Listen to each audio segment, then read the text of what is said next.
el libro de los Hechos y vamos a leer el capítulo 17,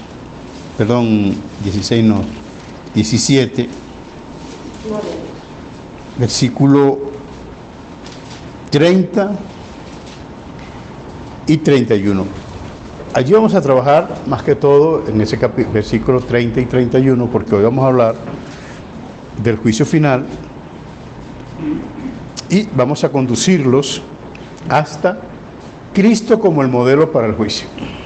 El juicio final, donde Jesucristo es el modelo para ese juicio en varios aspectos. Leemos en el nombre del Señor Jesucristo. Hechos capítulo 17. Y vamos a leer el versículo 30 y el versículo 31. Leemos en el nombre del Señor. Pero Dios, habiendo pasado por alto los tiempos de esta ignorancia, ahora manda a todos los hombres en todo lugar que se arrepientan, por cuanto ha establecido un día en el cual juzgará el mundo con justicia, por aquel varón a quien designó, dando fe a todos con haberle levantado de los muertos. Vamos a orar. Padre, gracias te damos en el nombre de Cristo Jesús. Te pedimos que en este día nos ayudes, nos conduzcas y nos guíes, Dios mío, conforme a tu voluntad y conforme a tu gracia bendita, Padre. En el nombre de Cristo Jesús. Guíanos en el nombre de Jesús. Amén. Muy bien. Vamos a hablar entonces de el juicio final.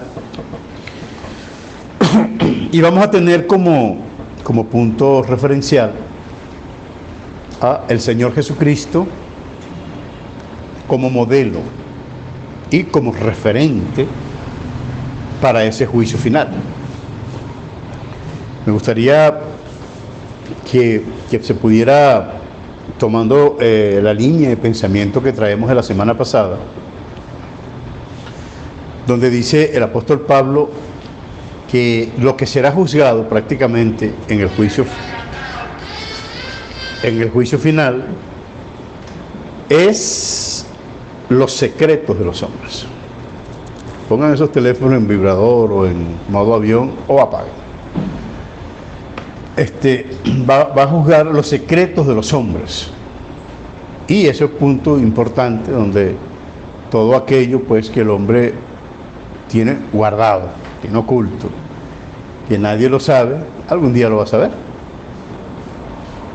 Y tristemente pues esos secretos van a causar dolor y tristeza para ambas partes, tanto para el que se pierde como para el que no se pierde. Pero bueno, esa es otra cosa, y cuando hablo del que se pierde y el que no se pierde, son dos juicios distintos en ese sentido. Hablando del secreto de los hombres. Quisiera añadir a este punto, antes de entrar al tema como tal, la diferencia que hay entre lo que es la voluntad de Dios y la decisión de Dios. Son dos cosas distintas. Parecen iguales, pero no las son. No son iguales. Decisión viene siendo, en este sentido, como una reacción. En cambio, voluntad puede ser un proyecto. Una voluntad no necesita ni obedece a algo previo, a una acción previa. En cambio, una decisión puede ser una reacción a algo. Por cuanto esto hiciste, entonces recibirás esto. Por cuanto esto hiciste, entonces recibirás esto. Eso es lo que se llamamos como decisión. En cambio, cuando hablamos de voluntad, la Biblia dice que nosotros fuimos creados para la alabanza de la gloria de su gracia, y que Él se propuso en sí mismo traernos este proyecto de salvación. Es decir, que para que el hombre sea salvo, no hay una reacción de Dios, porque el hombre no hace nada para ser salvo, sino que Dios le ofrece la salvación gratuitamente. Más bien el hombre es quien reacciona al recibir la salvación como el regalo. Pero más allá no puede hacer más nada. Más allá de eso el hombre no puede hacer más nada. Eso es una acción de Dios, una acción de gracia, se puede decir una acción volitiva. Volitiva viene de voluntad, una acción voluntaria de Dios para salvar a la humanidad. Eso es gratis y el hombre reacciona a esa acción de Dios. Puede reaccionar positivamente aceptando el proyecto que Dios le da, o puede reaccionar negativamente negándose a recibir la obra redentora, el ofrecimiento gratis de gracia que da el Señor Jesucristo. ¿Hasta este punto vamos bien? Entonces podemos concluir que el hombre se pierde por decisión de Dios y se salva por voluntad de Dios. ¿Hay alguna pregunta con respecto a esto? Me quedan viendo así como gallina que mira sal y como que dije algo muy, dijeran en Yaracuy, muy fiero, o en Lara. ¿Por qué me quedan mirando así cuando dije esto? Vamos a agarrar este, no vamos entonces. Pero es así, hermano. El hombre no se pierde por voluntad de Dios. Están equivocados los planteamientos que se hacen que el hombre se pierde por voluntad de Dios. Ahora, por decisión de Dios, sí. Porque Dios reaccionó a la negativa de ellos. Ahora, se salva el hombre por decisión de Dios, no se salva por decisión de Dios. Se salva por voluntad de Dios. Ahora, cuando la gente dice que Dios escogió a uno para salvación y a otros para condenación, eso no es voluntad, eso se le dice decisión. Porque si ellos dicen que todos son malos, entonces Dios escogió entre los malos para salvar a unos. Entonces eso no se llama voluntad, eso se llama decisión. Ahora, en cambio, la voluntad es un proyecto macro general para todos. Y Dios reacciona a la negativa del hombre de no quererse salvar. Yo sé que son las palabras un poquito ahí extrañas, pero esa es la realidad. Ahora, hablando en el tema, pues, que es el que queremos compartir el día de hoy, nos enfocamos nuestro proyecto a conducir al pensamiento del hombre precisamente a que el referente en el día del juicio es Jesucristo. El referente en el día del juicio es Jesucristo. Y aquí hay un problema un poquito complicado, por cuanto si tomamos al Señor Jesús como ese punto referencial,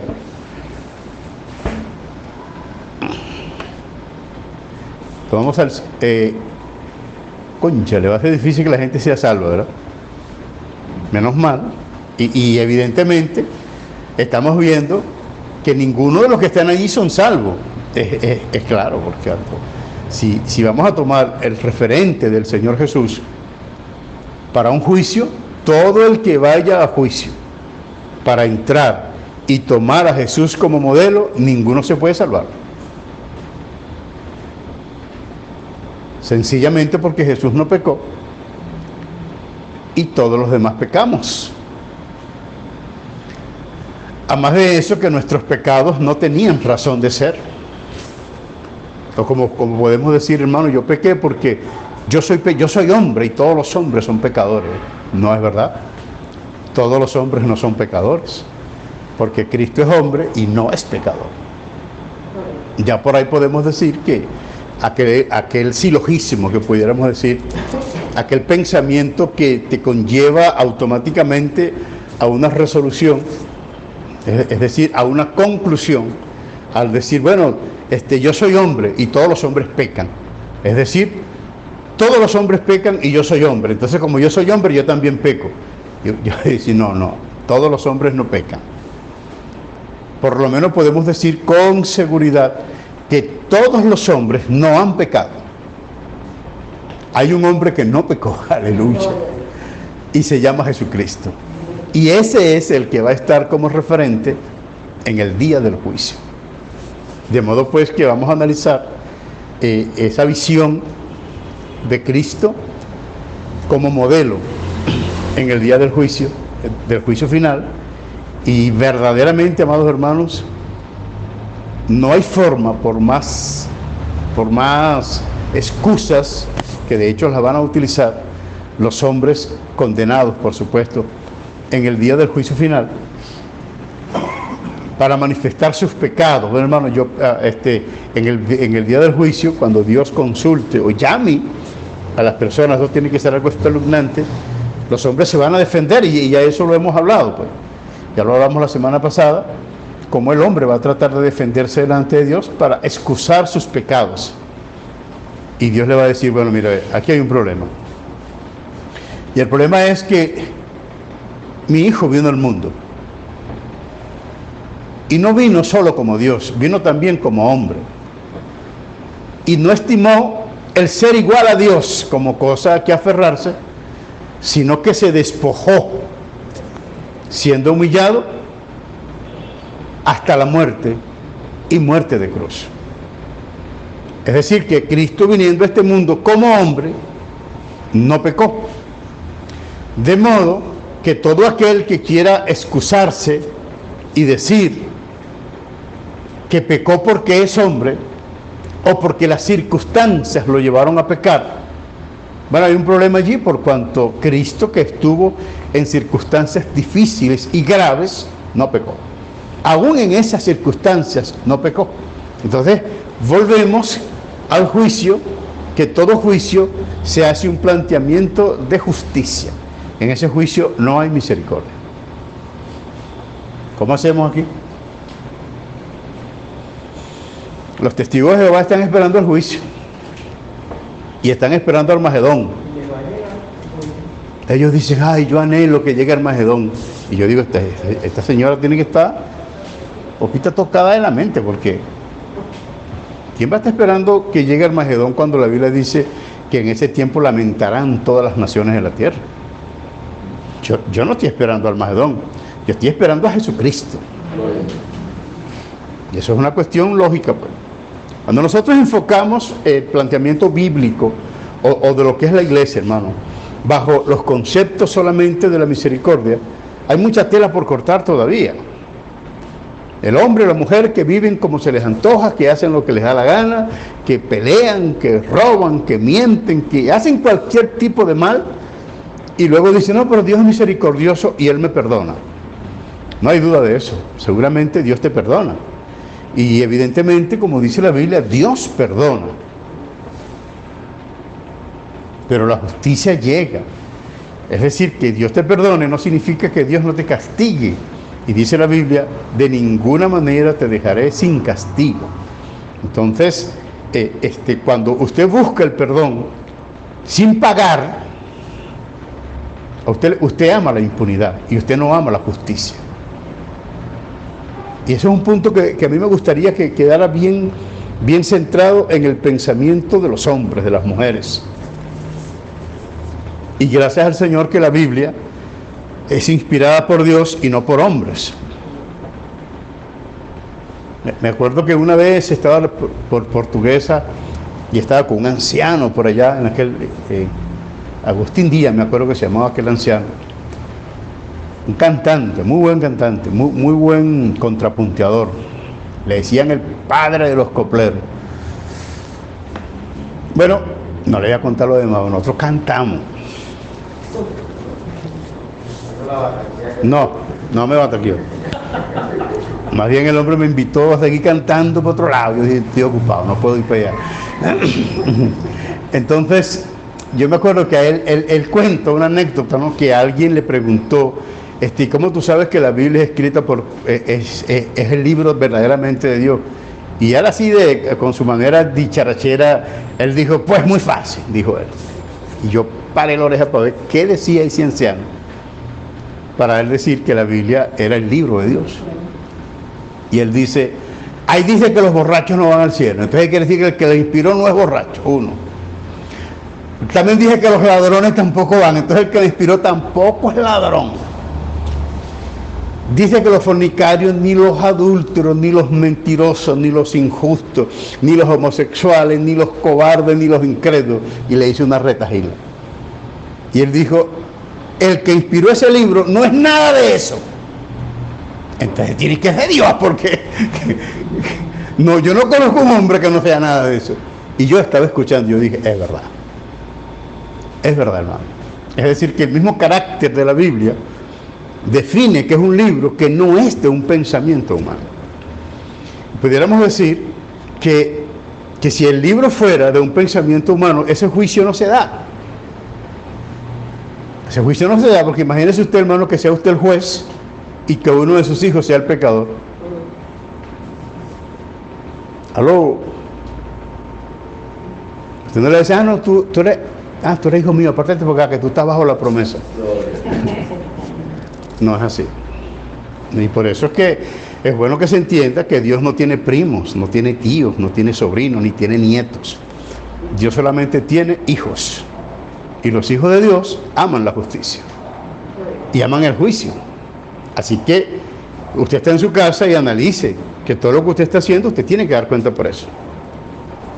Cristo como referente, y como dice como nos enseña la Escritura, que a el Hijo se le dio todo el juicio. Y esto hay que tratar de analizarlo en la forma que el Señor Jesús lo expresa, ¿no? Vamos a leerlo acá y luego lo vamos a analizar. Voy a leer otra vez Hechos, capítulo 17, y voy a leer ahora solo el versículo 31, que dice de la siguiente manera: por cuanto ha establecido un día en el cual juzgará el mundo, que dice ahí, con misericordia. Dice con justicia. Y notes, hermano, que yo no estoy en contra de la misericordia, no. Yo estoy aquí salvo por la misericordia de Dios. Pero antes de esa misericordia se produjo la justicia, porque Cristo pagó. Ahora dice la Biblia que Dios juzgará el mundo con justicia. No lo puede juzgar con misericordia. Tiene que ser con justicia. Por aquel varón a quien designó, dando fe a todos, con haberle levantado de los muertos.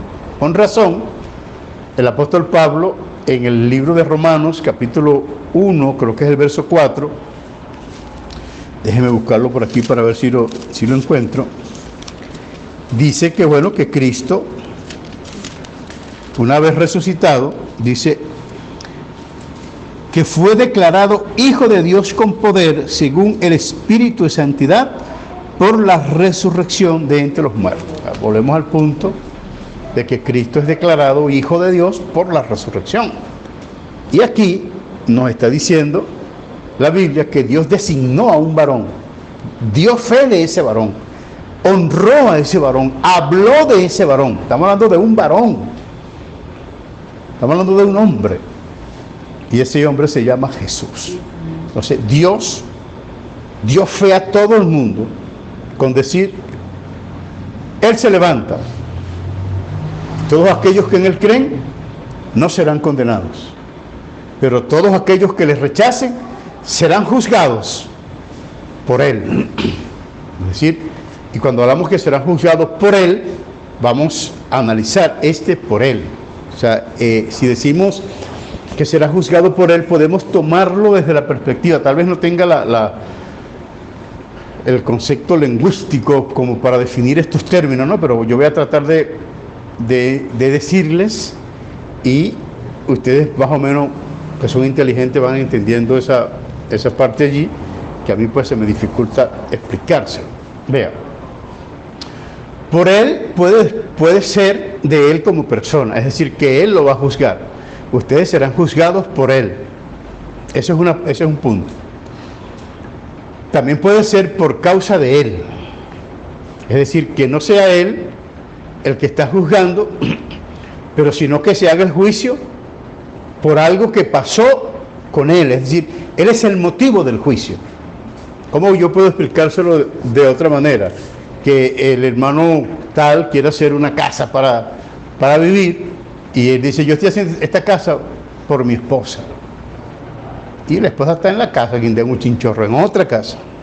Pero él dice que la está haciendo por su esposa. Pero, o que esa casa es hecha por su esposa. Pero no que ella está trabajando allí, sino que él la está haciendo para ella. Entonces él dice, es hecha por ella. Yo hice eso por ella. Es decir, para que ella se sienta bien. ¿Cómo dices? Es la razón de la... Ella es la causa, sí, esa es razón. Entonces aquí tenemos ya dos aspectos. El juicio es hecho por Cristo, en el sentido de que Él va a juzgar. Pero en este caso, quien va a juzgar es el Padre, pero juzga en razón de la vida de Él. ¿Y cómo podemos decir quien va a juzgar es el Padre? Bueno, que Daniel capítulo 7 dice la Biblia que quien va a juzgar es el anciano de Dios. Dice, el juez se sentó y los libros fueron abiertos. El juez se sienta a juzgar, pero va a juzgar por él, por el testimonio de él, por la referencia de él. Es decir, que todo el juicio va a ser dirigido y va a ser filtrado por él. ¿Me explico lo que estoy diciendo, hermano? ¿Quién quiere decirlo con sus propias palabras?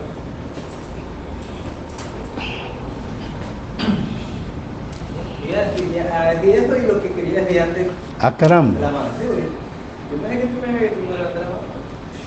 Sí vi, pero como vi que la verdad así como con un poquito de temor, pensé que era que no querías hablar. Pero hablarlo. No, en ese sentido, como usted está diciendo, el de juzgarlo a través de Cristo es como comparativo. Como comparativo, es decir, aquí está el modelo que debía ser llenado. Si tú tienes algo que llene este modelo, pasa. Evidentemente nadie va a llenar ese modelo. Todo el mundo va a tener sus errores en los que no va a dar con el modelo y por ende ninguno de los que estén allí en ese juicio va a pasar. Y lo segundo que iba hilado a esto era sobre el mismo punto, es que yo, analizando aquí el asunto, cualquier persona que no acepta a Cristo está automáticamente diciendo que él puede llegar ante el Padre con su propia cara, o sea, que puede llegar ante el Padre con su propio nombre. Esto, y dice, bueno, tú puedes llegar aquí, a mí el único que me agradó fue esto. ¿Tú crees que puedes agradarme como eres? Bueno, vamos a ponerte en una balanza de comparación. Si tú crees que puedes presentarte ante mí, tener la osadía de presentarte ante mí, si no es por el nombre de bueno, vamos a evaluar, vamos a ponerte en una balanza, y si no llenas los requisitos que llenó él, bueno, tú sabes lo que te toca. Ok, muy bien. Vea lo que dice, gracias Satiel, vea lo que dice Juan capítulo 5, y vamos a leer el versículo 22, pero usted puede leer después hasta el 25, 26, 27, pero vamos a leer pocos versículos para poder desarrollar el tema. Dice así: porque como el Padre levanta a los muertos y les da vida, volvemos a la resurrección, así también el Hijo a los que quiere da vida. Porque el Padre a nadie juzga, sino que todo el juicio dio al Hijo. Vea esto: para que todos honren al Hijo como honran al Padre. El que no honra al Hijo, no honra al Padre que le envió. Ahora, pero ¿qué honra es? ¿Qué honra es? De cierto os digo, el que oye mi palabra y cree al que me envió, tiene vida eterna y no vendrá a condenación, mas ha pasado de muerte a vida. ¿Cuál es el punto que estamos hablando en el juicio final? Precisamente la condenación. Y en esta versión dice, no vendrá a juicio. No vendrá a juicio, a ese juicio por lo menos. No vendrá a ese juicio. Vamos a analizar entonces, ¿por qué Cristo es el referente? Bueno, porque todo gira alrededor de Cristo. Y Él lo dijo así sencillo: mira, conmigo, el que no recoge desparrama. O sea que ustedes no pueden separarse de mí, no pueden. O para bien o para mal, todo va ligado a mí. El que dice, yo no creo en Cristo, bueno, ese es su problema. Porque él tiene dos opciones: o cree o no cree. Pero, ya sea que crea o ya sea no que crea, hay una reacción de Dios.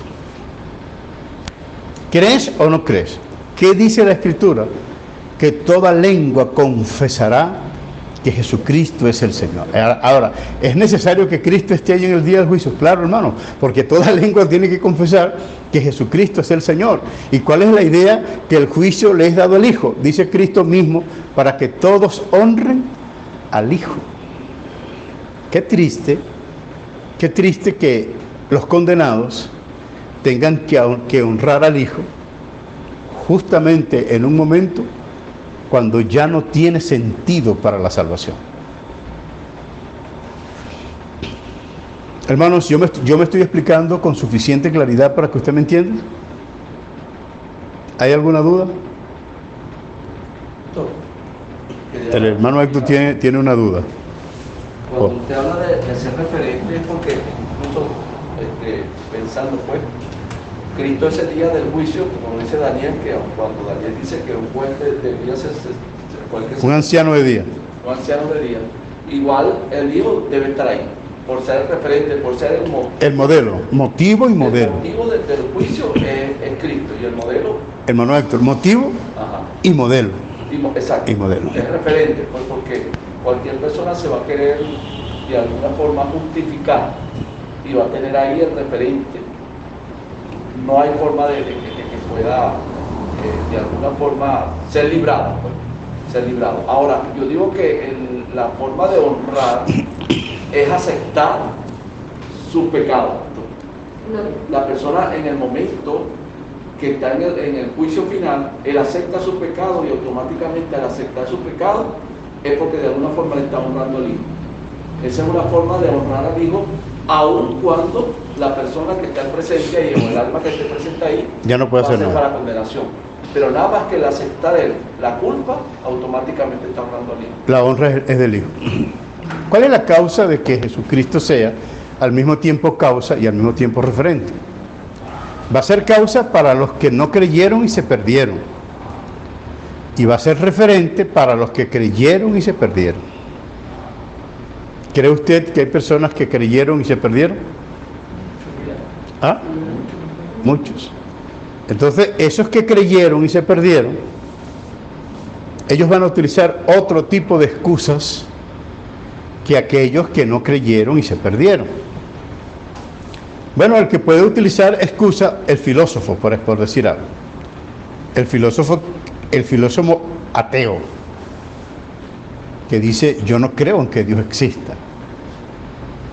Bueno, él va a ser juzgado en base a su no creencia. Y para eso Cristo es causa. ¿Por qué? Porque ese que no creyó en el Señor tiene que reconocer ahora que Jesucristo es el Señor. Les pongo un ejemplo. Cuando Cristo le estaban poniendo las coronas de espinas y lo estaban maltratando y lo estaban vejando, alguien le tapó los ojos y le dio con un palo por la cabeza, con una vara. Lo golpeó, lo escupieron y después le dijeron, profetízanos, Cristo, ¿quién fue el que te golpeó? O sea, se están burlando porque decían que Cristo era profeta y vamos a ver si tú eres profeta, pues yo te voy a tapar la cara, te doy un golpe, un palo, te escupo, te hago lo que te da la gana y después me burlo y diciéndome, vamos a ver si tú eres profeta, ¿quién fue el que te golpeó? Pero Cristo no respondió. No te preocupes, ya habrá tiempo para responderte.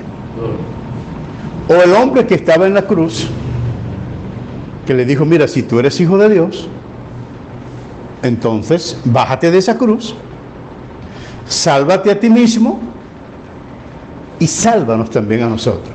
Cristo a ese tampoco le dio respuesta, pero que no le haya dado respuesta no significa que no le va a dar respuesta, porque no hay ninguna pregunta, hermano, que se le haga a Dios que quede sin respuesta. Todas esas preguntas tienen respuesta. Entonces, estamos hablando de los que no creyeron que Cristo era el Señor, o los que no creyeron simplemente en Dios, o los que no creyeron en que Jesucristo era Hijo de Dios. Bueno, lo que sea, pues, lo que sea.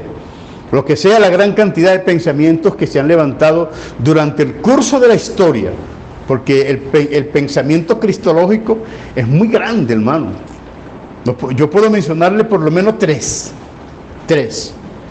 Y esos tres están como ligados a una pregunta que hace el Señor Jesucristo, ¿no? Porque Cristo le dice a sus discípulos, ¿quién dicen los hombres que es el Hijo del Hombre? Los hombres afuera, fuera de la iglesia, los hombres, pero como estaban en un contexto religioso, ellos dijeron, bueno, unos dicen que eres Elías, otros dicen que eres Jeremías y otros dicen que eres alguno de los profetas. Pero si usted pregunta hoy en este contexto que estamos viviendo, en lo que es una historia contemporánea acá, un poco, no tan distante, o tal vez un poco más lejana, donde los hombres han pensado de Cristo. Algunos dicen que Cristo era un sabio, pero hasta ahí. Algunos otros dicen que era un maestro, pero hasta ahí. Otros dicen que era un gurú. Otros dicen que era un socialista. Unos dicen que era un comunista. Otros dicen que era un revolucionario. Algunos dijeron que era un hippie. ¿Se acuerdan que los hippies cómo usaban el cabello? Y otros muchos dicen que Cristo es un homosexual. Y ya están diciendo que Cristo es un demonio. Aún los mismos judíos. O sea, ¿qué dicen los hombres de Cristo? Pero entonces Cristo le dice a la iglesia, ¿pero ustedes qué dicen? Que soy yo. Ya van dos preguntas, ¿ves? Dos preguntas en una. ¿Ustedes qué dicen que soy yo? Y Pedro dice, bueno, nosotros, la iglesia dice que tú eres el Cristo, el Hijo de Dios. Ahí hay dos respuestas distintas. Pero Juan, capítulo 7, dice, ¿y qué dice la Biblia que es el Hijo del Hombre? O sea, ¿qué dice la palabra? Porque él dice, el que cree en mí, conforme a las Escrituras, de su interior correrán ríos de agua viva. Entonces tenemos un planteamiento cristológico desde los hombres, allá afuera. Tenemos un planteamiento cristológico desde la iglesia. Y tenemos un planteamiento cristológico desde la Escritura. Es decir, que lo que dicen los hombres no es lo que dice la iglesia. La iglesia tiene más razón que el resto de los hombres. Pero aún lo que dice la iglesia de Cristo no significa que eso sea Cristo. Porque aunque la iglesia tenga más razón que los hombres de afuera, tiene menos razón que la Biblia. ¿Por qué yo digo esto? Porque él tiene un concepto de Cristo y yo tengo otro, y estamos hablando del mismo Cristo. Porque yo digo, o la hermana dice, ay pastor, pero yo no creo que Dios sea así. Ella tiene un concepto de Dios. O yo digo, mire hermano, Dios no es así, o yo tengo un concepto de Dios. Y si nos ponemos a analizar, cada uno de nosotros tiene un concepto de Dios. Y probablemente cada uno de los conceptos que tengamos de Jesucristo están equivocados. Ahora, ¿quién tiene el verdadero concepto? La Biblia. Por eso Cristo es el referente, hermano. Cristo es causa de aquellos que no creyeron. Pero es el modelo de los que creyeron y se perdieron. Porque hay muchas personas que creyeron que Jesucristo era el Hijo de Dios. Pero bueno, pregunte para que usted vea. Pues. Pregunte en la calle. A ver si hay alguien que dice, mira, ¿qué tú opinas de Jesucristo? No, ese es mi santo preferido. ¿Ah? Entonces, en ese momento, Cristo está ahí. Los que no creyeron, por ejemplo, el ladrón de la cruz, cuando lo vea, dice yo como que lo conozco. Yo como que conozco a esa persona que está allí. Y en algún momento, hermano, él va a pasar al juicio, pasas tú. Y él lo va a ver. Y de repente, voy a poner algunas palabras. Cristo le va a decir, ¿te acuerdas de mí? Yo soy el que estaba contigo colgado en la cruz. ¿Qué tú crees? ¿Soy o no soy el Hijo de Dios? Este es mi Padre que está aquí, el que está sentado en el trono. Bien, hermano, eso es algo que a mí me encalamuca el cuerpo cada vez que yo pienso en esas cosas. ¿Por qué? Porque la misma iglesia dice, ay hermano, que yo no creo que Dios sea así. Bueno, el de la iglesia, el que está en la congregación, pero que se pierde, entonces en el juicio final, Dios le va a preguntar, ¿qué tú crees que soy? Pues, ¿cómo tú creías que yo era? ¿Era así o no era así? Los testigos de Jehová que dicen, yo no creo que Dios sea un Dios que es tan bueno, pueda atender a las almas por siempre en el infierno. Y me dice una mujer a mí, ¿usted amarraría a su hijo guindado ahí toda la vida? Yo digo, no. Ah, bueno, usted no lo hace, pero es que yo no soy Dios. Primero, por cuanto no aguanto tanto tiempo que seguramente me voy a morir. Y el guindado tampoco aguanta tanto tiempo guindado porque también te va a morir. Ahora, pero usted lo bajaría, yo lo bajaría. Pero entiéndase, yo no soy Dios. Y no pienso como Dios. Dios es Dios y no es hombre. Y por eso no piensa como hombre. ¿Okay? Entonces tenemos el referente. ¿Quién es el referente? Cristo. Y puede decir, pastor, ¿usted está diciendo esto para meternos miedo? Bueno, sí, un poquito. Un poquito de miedo. Para que no siga diciendo, Dios no es así, Dios no es así. Yo no creo que Dios haga esto, yo no creo que... ¿Qué sabe usted cómo es Dios, hermano? ¿Qué sé yo cómo es Dios? No utilice su idea para decir cómo es Dios, ni yo debo utilizar mis ideas para decir cómo es Dios. Vaya a la Escritura y vea qué dice la Escritura de Dios, qué revela la Escritura o qué revela Dios de sí mismo a través de las Escrituras. Entonces, Cristo es el referente y dice la Biblia, Dios le entregó el juicio al Hijo. ¿Por qué? Bueno, para que el Hijo sea honrado como es honrado el Padre. Entonces tenemos acá un problema donde Cristo que está allí, y vamos a hablar, y ya hablamos pues por decir algo, del ladrón de la cruz, o aquel que le golpeó la cabeza y le dijo, profetiza. Dígame si en ese día Cristo le dijo, tú fuiste el que me golpeaste. ¿Qué tú crees? ¿Estoy profetizando o no? ¿Tú querías saber quién era? Si yo sabía o no quién me golpeó, tú me golpeaste. Y tú me escupiste. Y tú me pusiste la corona de espinas. Y tú la hiciste. ¿Cómo será esto?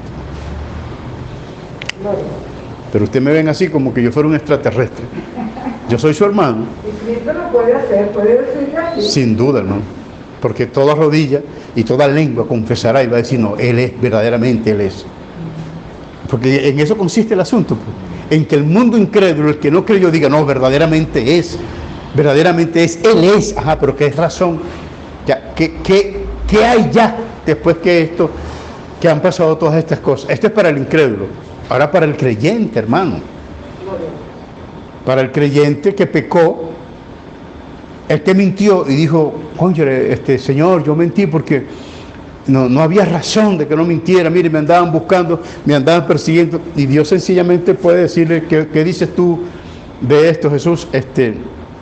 Se podía vivir en el mundo sin mentir, y Cristo va a decir, bueno, yo viví sin mentir, y mira, Él vivió sin mentir. O el que robó, digo, oye, yo robé porque tú sabes, oye, tenía que robar, ¿qué iba a hacer? Ah, morir de hambre para robar. Y entonces, mira, él tuvo hambre y no robó. Ya no robó, pero agarró un pescado y tenía plata en la barriga. O sea, uno siempre va a buscar las excusas para justificar nuestros pecados, para justificar nuestros delitos. Pero la razón de todo esto es otra cosa. Cristo es el referente del juicio y Cristo es la causa del juicio. Es decir, para los que no creyeron y se perdieron, y para los que creyeron y se perdieron. Y repito, pues si usted me pregunta a mí, que si lo que quiero es darle un poquito de miedo, ojalá le diera miedo. Ojalá le diera temor. Para no perderse, correcto, para que analizar todo esto y volver en sí, diga, oye, no puedo seguir esta vida que estoy viviendo. Al fin voy a ser juzgado. De todas formas, necesito reestructurar mis pensamientos. ¿Por qué? Porque hay un día que el hombre será juzgado. Yo siempre en mi cabeza he tratado como que de pensar, de analizar ese tema, ¿no? del juicio final. ¿Qué le habló Pablo a aquel hombre cuando le habló del juicio final, del dominio propio, de la resurrección? Que dice la Biblia que el hombre se espantó. O sea, ¿cómo le explicó Pablo el juicio final a ese hombre? Que el hombre se espantó. Yo digo, Señor, tú no podrás darme un poquito de eso que le diste a Pablo. Eso nada más, ¿oíste? No lo otro, que esas enfermedades, o que le cayeran a Pablo por ahí, que le tiraran por un barranco. No, eso no. Eso era por lo menos de piejito, para yo poder explicar y entender lo que significa el juicio final al punto que ese hombre tembló. Yo quisiera hablarles a ustedes hoy del juicio final y hablárselo temblando. Y que cuando ustedes me vean a mí temblando como el que tiene paludismo, que ustedes también le dieron una tembladera, porque necesitamos entender esto. Y bueno, por lo menos sabemos que Cristo es la causa del juicio y Cristo es el referente. ¿Por qué? Porque Dios le dio todo el juicio al Hijo. El Hijo es por él va a ser el que juzga, en el sentido para otro juicio, pero por lo menos en el juicio que no es un juicio como tal, ¿no? Pero el tribunal de Cristo, ya su palabra lo dice, tribunal de Cristo. Vamos a decir que Cristo presida ese tribunal. Aquí no lo está presidiendo, pero es la causa por la cual se lleva a juicio a las personas. El versículo 27 de ese mismo capítulo 5 dice de la razón siguiente: y también le dio autoridad de hacer juicio por cuanto es el Hijo del Hombre. Vea esta palabra tan importante y que califica, ¿no?, de mucha importancia, que no dice que Él hace el juicio porque es el Hijo de Dios. ¿Ah? ¿Qué tú opinas de eso, joven Satiel, joven Maravilla? ¿Qué tú opinas de eso? Para ver, ¿qué tú opinas de eso?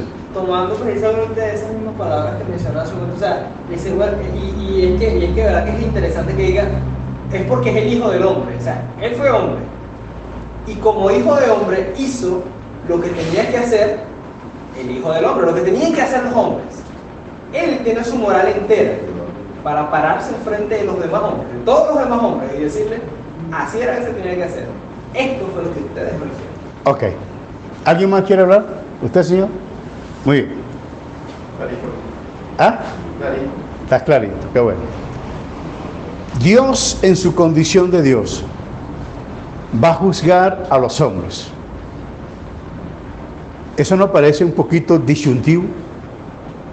Que Dios, el Todopoderoso, el Santo más elevado, toda la grandeza, vaya a juzgar la bajeza del hombre, vaya a juzgar al depravado, a todas esas cosas. O sea, la distancia es como mucho. Entonces, Dios juzgando al hombre es como echarle burro a tigre, pues algo así. Eso no tiene ni cómo pelear.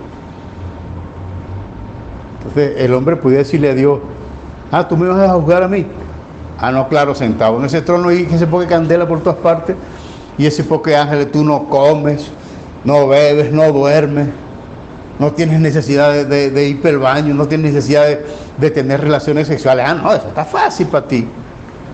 Es decir, que Dios viene a hacer un juicio por cuanto es Dios, por cuanto es Padre, por cuanto es Creador, pero no se pone Él como ejemplo.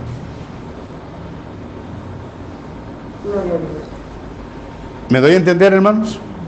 Él no se pone como ejemplo, porque si Él se pusiera como ejemplo, fácilmente los hombres tuviesen una razón de defensa y pudieran decir, bueno, es que es fácil Dios. Ahora, ¿a quién trajo Él como ejemplo? A el Hijo del Hombre. Note que no dice a el Hijo de Dios, sino que trajo a un hombre. La palabra Hijo de Hombre significa hombre. Es un concepto filiatorio. Es hijo de hombre, y si es hijo de hombre, es hombre. Como siempre he dicho, porque un hijo de tigre es tigre, y un hijo de chivo es chivo, y un hijo de gato es gato. Un hijo de hombre es hombre. En este caso, cuando estamos hablando que Dios le da el juicio a Cristo, porque tiene una connotación especial, una condición especial, y dice, por cuanto es el Hijo del Hombre. O sea, la razón que a Él se le da la autoridad de hacer juicio es porque es hombre y tiene moral. Entonces aquí estamos viendo otro aspecto, no solamente que Cristo es causa y referencia del juicio, sino que también de alguna manera es juez. Se le dio un juicio. ¿Qué opinas de Él? Fulano de tal, pase acá. Pasó. Ahí no tiene un abogado que lo defienda. ¿Y quién lo va a acusar? Su misma obra, el libro. El libro que está ahí vendría siendo como el fiscal que está acusando. Entonces él no tiene cómo defenderse, porque todo lo que se le está diciendo es verdad, y cuando quiera defenderse, entonces el padre pasa el juicio al hijo y le dice, ¿qué opinas? ¿Qué opinas de lo que dice ese hombre? Está equivocado. ¿Por qué? Por esto, por esto, por esto y por esto y por esto. Él dice que estás equivocado. ¿Tú te puedes defender? Y entiende eso, hermano, porque hoy Cristo es su defensor. Hoy Cristo es nuestro abogado que nos defiende. Pero en el día del juicio Él va a ser abogado acusador. Porque para eso está ahí. Bueno, ¿y qué otras cosas puede hacer Cristo ahí, hermano? Es causa, es referente y es juicio. Es quien acusa también. Y dice, no, tú lo hiciste. Y lo hiciste bajo estas condiciones.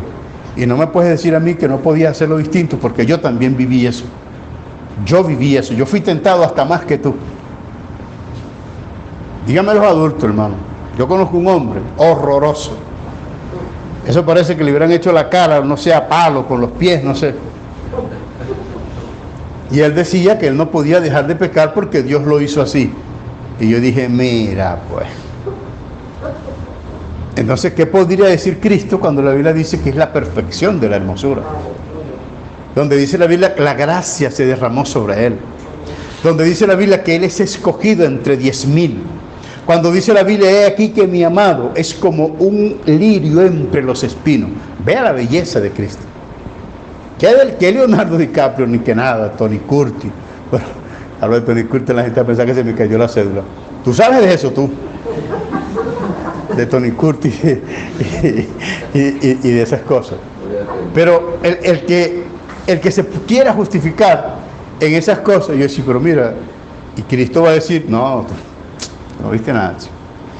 Y aquella mujer que estaba sola buscando agua, y cuando él le preguntó, ve y trae tu marido, ella le dijo, ay, no tengo, ¿viste? Y Cristo le dijo, bueno, tienes razón, no tiene, porque 5 has tenido, y el que ahora tienes no es tu marido. Entonces vea, pero ella dijo, ay, yo no tengo. O sea, la frase utilizada por los italianos está vacante. Busca en un diccionario la etimología de la palabra vacante para que usted vea de dónde viene. Y así, eso es lo que le estaba diciendo esa mujer al Señor Jesucristo. O otra mujer que le salió y le dijo, bienaventurado el vientre que te traje y los pechos que mamaste. Yo digo, caramba, ¿qué más declaración quería, pues? Y Cristo le dijo, más bienaventurado es el que oye la palabra de Dios y la guarda. ¡Wow! O sea que Cristo le dio más bienaventuranza al oír la palabra de Dios y hacerla que al vientre de María. María purísima, dicen los católicos. Y ¿cómo que dice de la concepción sin pecado concebida? Bueno, pues. Y Cristo dice que usted que oye la palabra y la guarda, es más bienaventurada que la barriga de María. Ahora, María era una mujer pura, muy pura, la única pues que donde Dios podía poner su hijo, su único gen. Por eso dice la Biblia, unigénito, es decir, un solo gen, un solo hijo.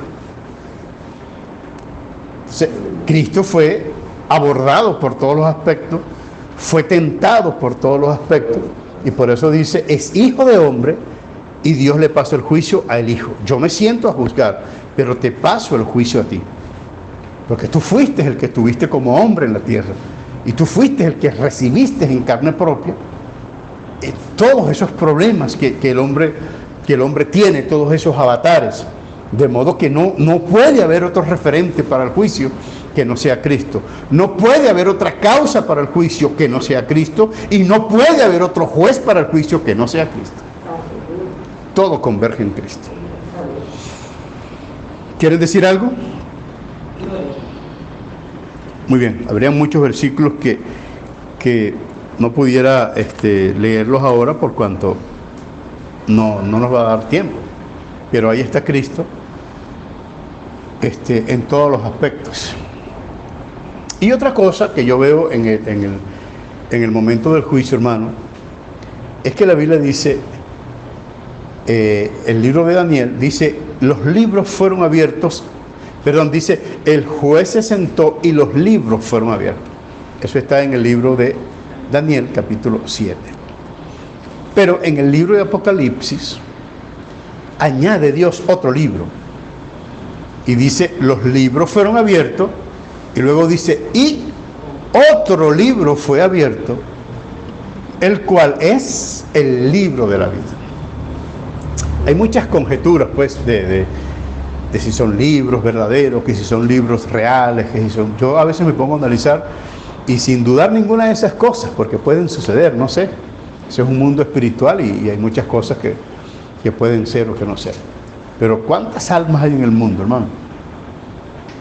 Y si Dios va a llevar un libro para cada persona de esas, ¿cuántos libros tienes tú escrito allá, Neri, de las predicaciones y esas cosas? Como 6 libros, nada más en predicaciones. ¿Y tú, Leslie? 10 le ganaste, ¿no? 10 libros en 10 años más o menos. 10 años en la iglesia, escribiendo, ha llenado 10 cuadernos. Nesli, nada más. Ahora, ¿usted se imagina que Dios tuviera que hacerle un libro a Nesli desde que nació? ¿Qué edad tienes tú, más o menos? ¿Qué edad tienes tú, si te acuerdas, pues? 36. Imagínense, o sea que ella por lo menos, si le dan un libro por año, tiene 36 libros. Es ver con ella, dígame con este don, ay Dios mío. Nada más con él es que lleva una gandola para llevar todos los libros que él necesita. el libro gordo de Entonces, yo a veces pienso, de repente no son libros físicos. Y como ya les he dicho, que cuando los libros son abiertos, a mí me parece que el libro es como que la conciencia del hombre. O sea, Dios abrió la conciencia del hombre, de modo que el hombre no pueda esconder sus pensamientos. Todos están a flor de piel, si se puede decir piel, todos están allí. Y como es un mundo espiritual, todos conocen a todos. O sea, no hay forma de ocultar nada, no hay forma de esconder nada. Y esos libros son abiertos. Hoy aquí estamos, cada uno de nosotros somos libros, pero somos libros sellados, abiertos para nosotros mismos. Aunque dice la Biblia que somos libros abiertos para los de afuera, porque ellos en nosotros leen la verdad de Dios. Hay un pastor que decía que, hermano, pórtese bien, porque nosotros somos la única Biblia que el mundano lee, porque a ellos no les gusta leer la Biblia, y como ellos no la leen, en nosotros leen la Escritura. A mí me gustaba mucho ese anciano cuando decía esas palabras, ¿no? Y yo decía, es verdad, nuestro hermano Concepción Andrade, él decía, nosotros somos la única Biblia que el inconverso lee, porque ellos como no leen la Biblia necesitan leer algo y nos leen a nosotros. Me gustaba mucho esa frase. Entonces a veces yo digo, y no tiene que ser así como yo digo, pues, o sea, no es obligado que sea así, solamente un pensamiento que yo digo. Yo no creo que Dios va a traer una cantidad de libros y dice, pues, ¿cómo será eso? A mente no me da. Entonces yo digo, puede ser, y no voy a decir es, sino puede ser, que cada ser humano es un libro y en su conciencia está escrita toda la vida del hombre. Es lo que yo creo. Hoy los científicos dicen que las palabras que usted habla no se acaban, o sea, que ellas no se pierden. La gente dice, las palabras se las lleva el viento. Según la ciencia, no. Creo que era Tesla que estaba haciendo un experimento, no creo que si era Tesla o un italiano que estaba muy cercano a Tesla, el que inventó o al que se le da la invención de las radios, de las ondas sonoras. Sería bueno que lo buscaran por allí. Yo creo que era estadounidense también. No, era un italiano. Puede que haya también un estadounidense, ¿no? Pero este era un italiano. Y estaba buscando la forma de descubrir las palabras, porque él quería descubrir cuáles eran las palabras que verdaderamente dijo Jesús. Pero él no quería descubrirlo por la Biblia, pues quería descubrirlo, era por esa investigación. Bueno, se murió total que no pudo saber. En el día del juicio le van a decir, ¿qué era lo que tú querías saber? A ver, ¿tú quieres saber qué fue lo que yo dije? Bueno, yo dije fue esto y esto y esto y esto. Y una de las cosas que dije es que el que no creyera en mí se perdería para siempre. Y tú no creíste en mí. O le digo, ¿qué era lo que tú querías decir? Yo dije fue esto, pero como tú creíste, bueno, eres salvo. Cosas como esa. Pues. Los libros fueron abiertos. Pero dice la Biblia, se le añade, y otro libro fue abierto, el cual es el libro de la vida. Entonces, poniendo yo una comparación, que si el hombre, en este caso el hombre condenado, son sus propios libros, entonces, ¿quién es el libro de la vida? Yo deduzco que el libro de la vida no es un gran libro. Yo digo que el libro de la vida es Cristo. Yo digo que el libro de la vida es Cristo. Por eso cuando la Biblia dice, el que no se halló inscrito en el libro de la vida, fue lanzado a un lago que arde con fuego y azufre. Ahora el apóstol Pablo dice que si alguno está en Cristo, nueva criatura es. Es decir, que si alguno está inscrito en ese libro, y como dijo Moisés, creo que es el capítulo 32 o 33 de Éxodo, no lo tengo precisado en estos momentos, pero sé que es en uno de esos dos capítulos, creo que es el 33.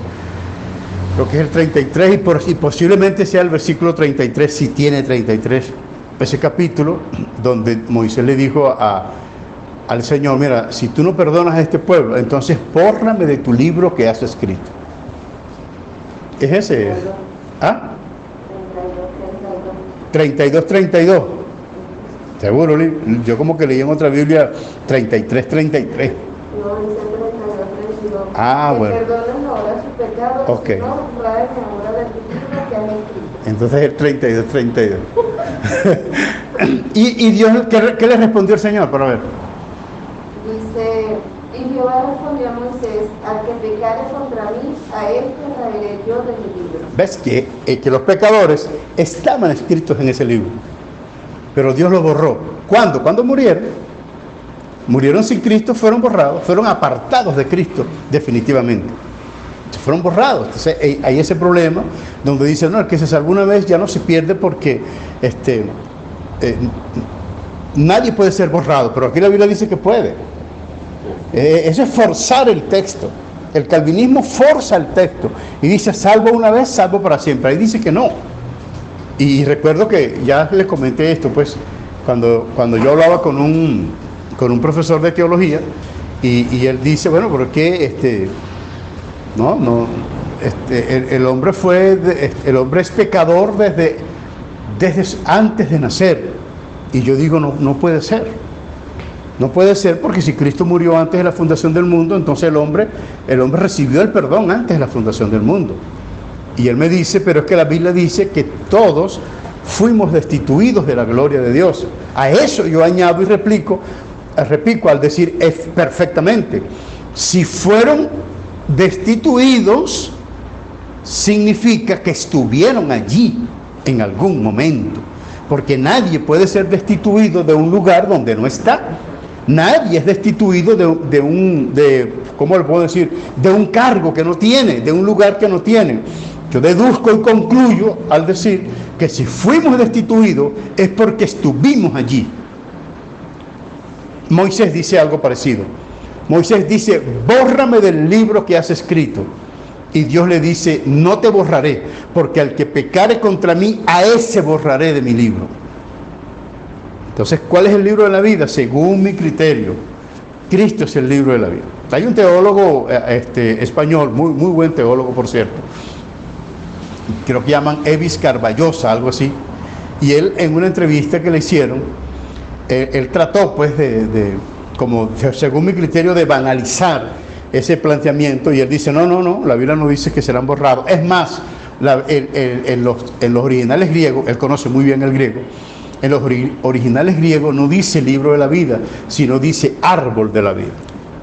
Él lo dice en una entrevista. Ahora yo hago mi análisis y digo, yo busqué la palabra en el original griego y no dice árbol, dice es corteza de árbol. La corteza del árbol, y se sugiere al papiro. Y resulta que el papiro es donde se escribió. O sea que en otras palabras, esa corteza de árbol es un libro. Pero vamos a suponer que no es un libro, sino que es un árbol. Pero quien califica a ese libro o a ese árbol es que es de la vida. Es decir, vamos a suponer que sea el árbol de la vida y no el libro de la vida. Pero ustedes quisieran que lo borraran entonces del árbol de la vida. ¿Qué sentido tiene? Yo digo, bueno, pero vamos a suponer que no es un libro, es un árbol. Yo creo que es un libro, pero vamos a suponer pues que es un árbol. Pero sea libro o sea árbol, no quiero que me quiten de allí. Ahora la Biblia dice que pueden ser borrados, ya sea del árbol, ya sea del libro. Y eso es un punto que tiene que ser analizado para aquellos que dicen que eso no puede ser. En el día del juicio, Cristo dirá, ¿te das cuenta que sí podía ser? Por eso digo, hermano, Cristo es referente, Cristo es causa y Cristo es juez. Son muchas cosas juntas. Por cuanto Él vivió en esta tierra como hombre, entonces, por cuanto es hombre, a Él se le da ese juicio, la autoridad para juzgar. ¿Quieren decir algo, muchachos? Amén. Diga, Señor. Mire, doctor, Ya casi nos vamos. mezclas aquí el pensamiento, ¿no? Muy bien. El libro de la vida, aun cuando de verdad el libro de Daniel no existe, no aparece, aparece ya en Juan, En Apocalipsis.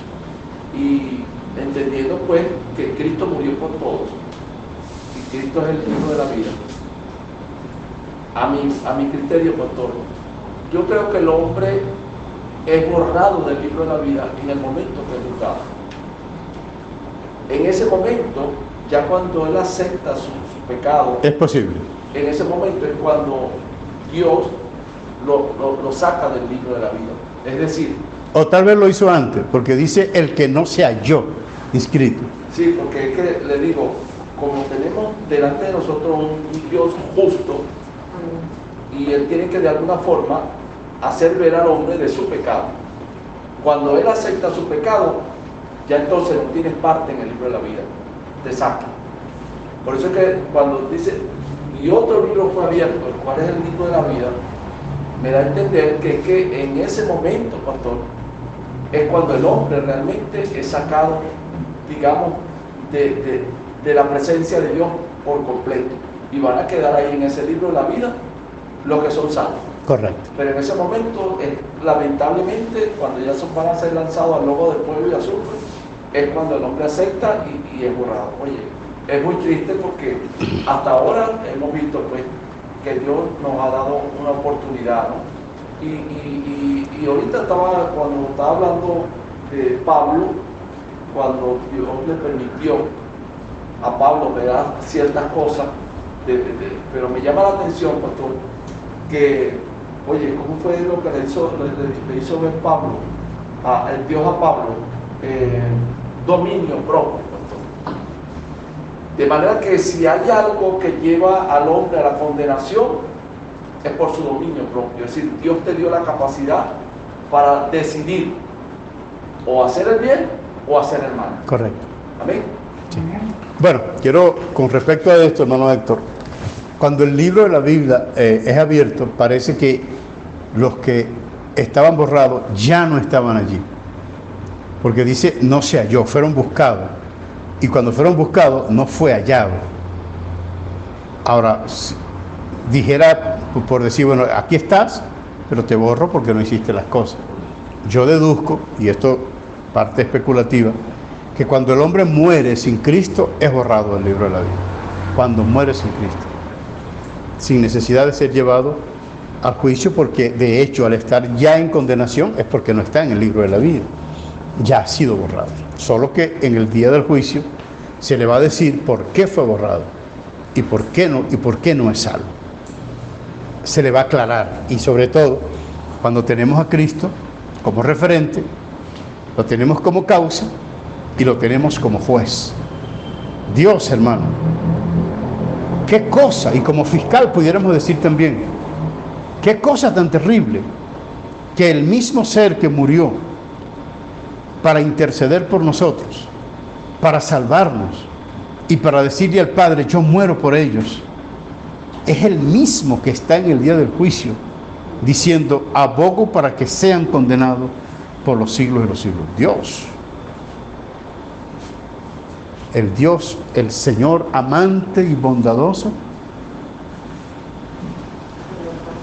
ahora es el hombre el hombre terrible, sin misericordia, justo, que manifiesta todo lo que es.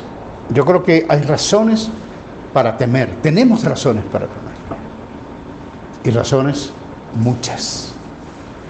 ¿Estamos en pie?